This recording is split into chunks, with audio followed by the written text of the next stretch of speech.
రైతు సోదరులందరికీ నమస్తే. వెల్కమ్ టు మంచివాడు యూట్యూబ్ ఛానల్. ఈ వీడియోలో కనిపిస్తున్న పడ్డ ఆంధ్రప్రదేశ్ రాష్ట్రం బాపట్ల జిల్లా ఇంకొల్లు మండలం కొనికి గ్రామానికి చెందిన గోపి గారు అనే రైతు సోదరుడికి చెందింది. ఈ పడ్డ మొదటి ఈతకు సిద్ధంగా ఉంది. 10 నుండి 15 రోజుల్లో డెలివరీ అయ్యే అవకాశాలు ఉన్నాయని చెప్పారు.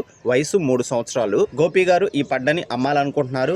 ధర 95,000 రూపాయలు చెప్తున్నారు. ధర తగ్గించే అవకాశాలు కూడా ఉన్నాయని చెప్పారు. మీలో ఎవరైనా ఈ గేదెను కొనుక్కోవాలనుకున్నవారు, అలానే ఈ గేదె గురించి పూర్తి సమాచారాన్ని తెలుసుకోవాలనుకున్నవారు రైతు ఫోన్ నంబర్ ఈ వీడియో క్రింద ఇవ్వడం జరిగింది. కాంటాక్ట్ అవ్వండి. అలానే మీ దగ్గర ఉన్నటువంటి పొంగనూరు మరియు ఒంగోలు జాతి ఆవులు, ఎద్దులు, కోడిదూడలు, పందెపు ఎద్దులు అమ్మకాల కోసం మన ఛానల్ని సంప్రదించండి. నా వాట్సాప్ నంబర్ 9676992250కి వీడియో తీసి పంపించండి. గమనిక, మన ఛానల్ రైతులకు ఉపయోగపడే ఛానల్ కాబట్టి తప్పకుండా మన ఛానల్ని సబ్స్క్రైబ్ చేయండి. ఈ వీడియోని లైక్ చేయండి. ధన్యవాదాలు.